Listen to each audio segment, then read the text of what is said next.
Welcome once again, guys. The next method that we are going to learn for set is symmetric difference update.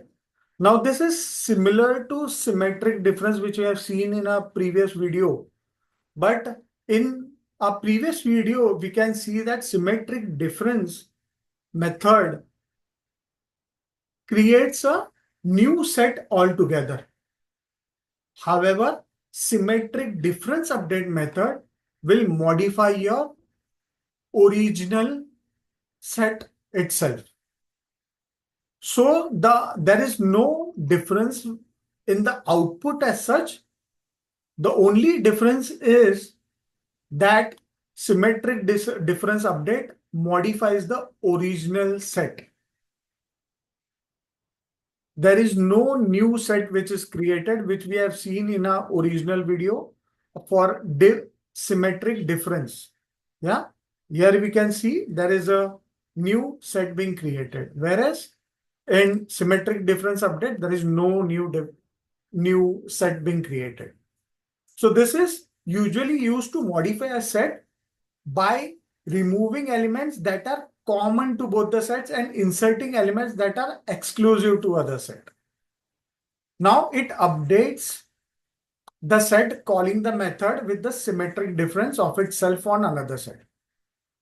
Now it does not return a new set. As I said earlier, it does not return a new set.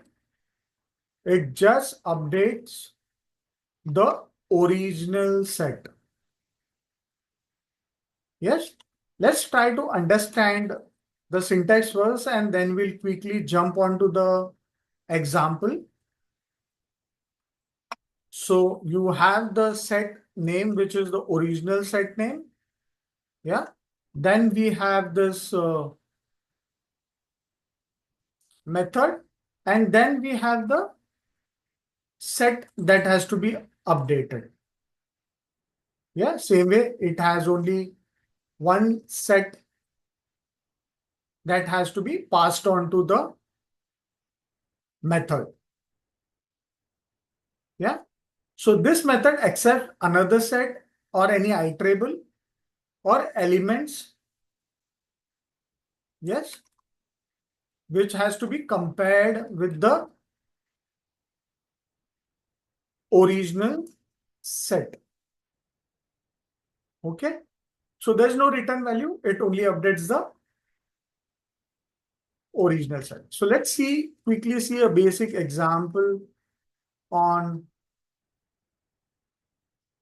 this method. Yeah.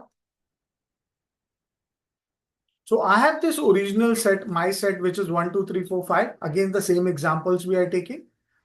And the set 2 is 3, 4, 5, 6, which is the second set which I have to update. Yeah. I'm running this method on my original set, putting set 2 as a parameter. Yeah. Let's see what is the output. Here we can see the output as the elements. My original set is automatically modified by removing the duplicate items. So 3, 4, 5 are the elements which are available in both the sets. Those are removed. And the other elements from both the sets which are not duplicate are being added to the set, added to the original set. So 6, which was in set 2, has been added to the original set.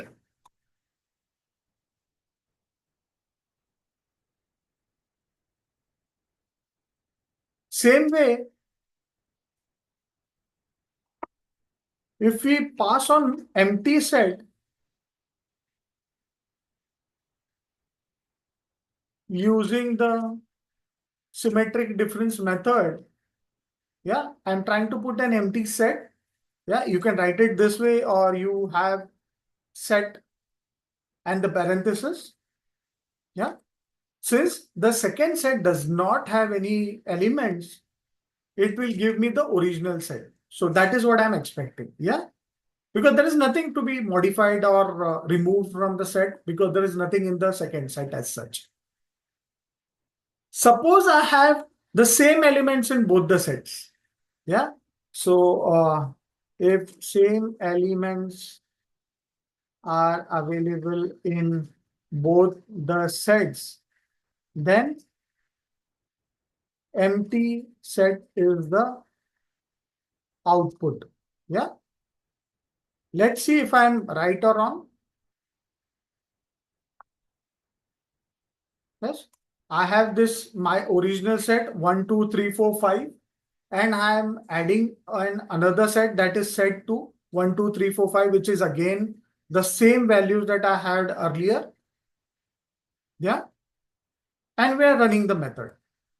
Now, as soon as I run this method, you will see I get an empty set because both the set have the same value. It has automatically seen these duplicates and had removed both the values from the set. And there is nothing in both the set which could be added to the original set by this method. That's why we have this empty set. Yeah. Same way, if I have, since here we have same elements. Suppose we have different elements in both the sets. Yeah. Suppose I have different element in both the sets.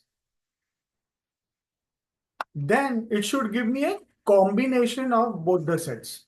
So it will add all the elements from both the sets and it will give me a new set, or it will update my original set with both the with all the values from both the set. Yeah. So this is how you can use symmetric difference method, symmetric difference update method to update or manipulate data within your sets and analyze your data. Yeah. Hope you like this video. Do like, share this video with your colleagues who want to learn Python. Do comment if you have any views on the example shares or any of the theory thing that I have explained. Uh, do not forget to subscribe to my channel to get such informative videos directly to your inbox. Thank you so much.